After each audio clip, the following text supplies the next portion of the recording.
ini adalah warisan. Menjaganya bukan hanya soal kata-kata, tetapi tentang aksi nyata yang kita ambil hari ini.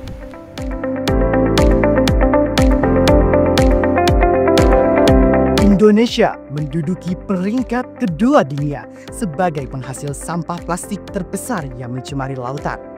Pada tahun 2024, sampah plastik yang dihasilkan mencapai angka 6,8 juta ton per tahunnya.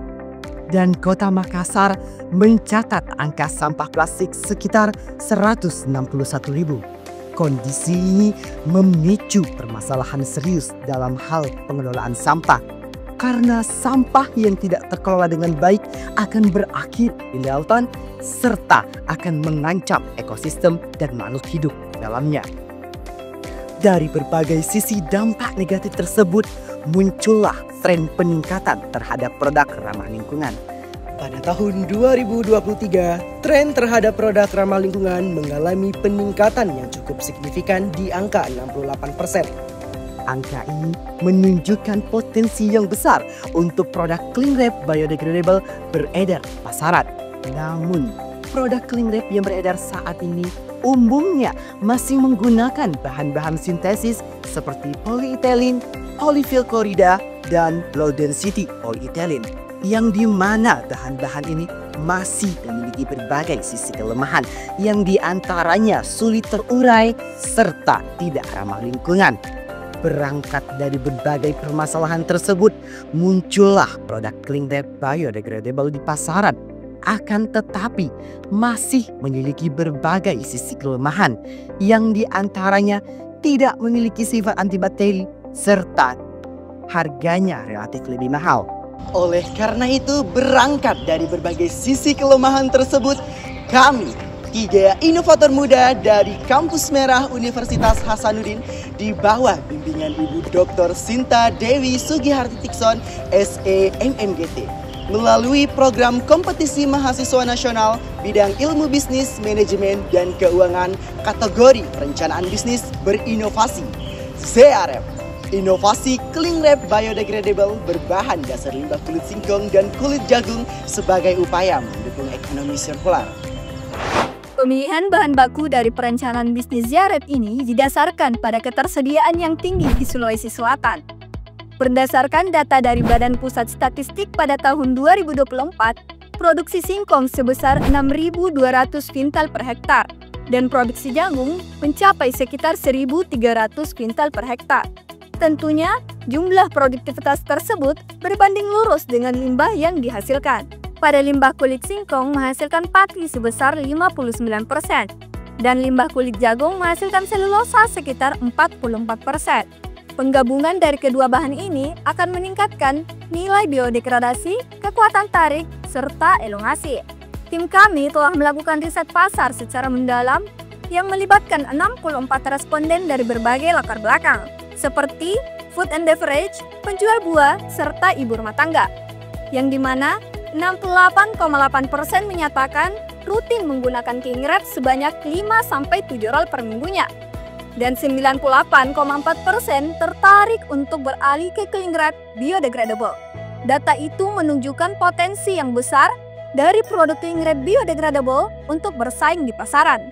Kami juga telah melakukan pestle analisis dari perencanaan bisnis ZRF, meliputi aspek political, ekonomi, sosial, teknologi, environment, dan legal. Selain itu, tim ZRF telah menganalisis value proposition canvas dengan target bisnis yang berfokus untuk menghasilkan produk yang mudah terurai dan tidak mencemari, aman dan praktis digunakan, serta mendukung ekonomi sirkular.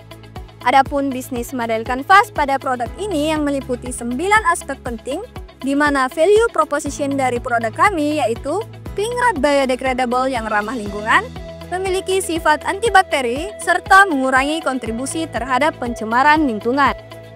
Alur produksi ZRF dibagi menjadi 3 tahapan, yaitu praproduksi, produksi, dan pasca produksi. Pada tahap praproduksi, kami menyiapkan alat serta bahan utama berupa kulit singkong dan kulit jagung.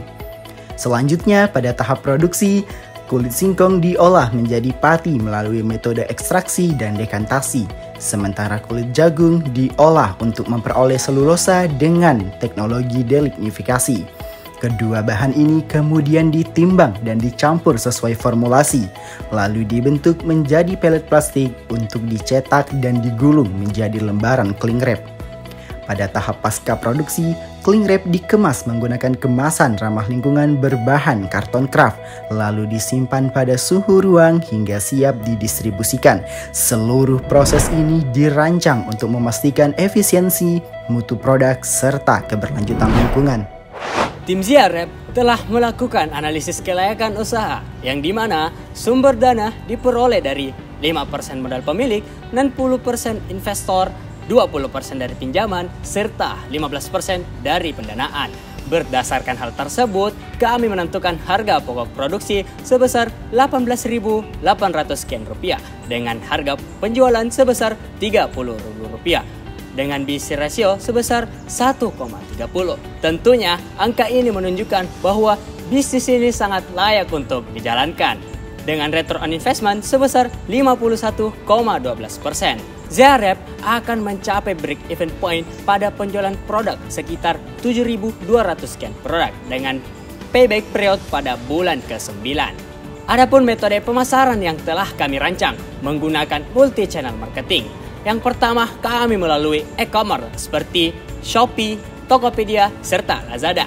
Yang kedua, melalui distributor dan agen. Yang ketiga, melalui sosial media seperti TikTok, Instagram, WhatsApp Business, serta Facebook. Dan yang keempat, melalui endorsement.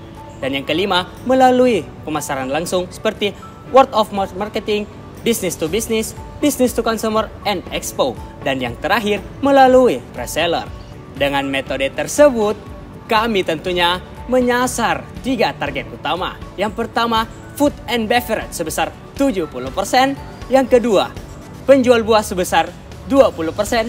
Dan yang ketiga, ialah ibu rumah tangga sebesar 10%. Kami unggul dalam berbagai hal, dari sifat biodegradable, antibakteri, dan tentunya harga yang lebih ekonomis.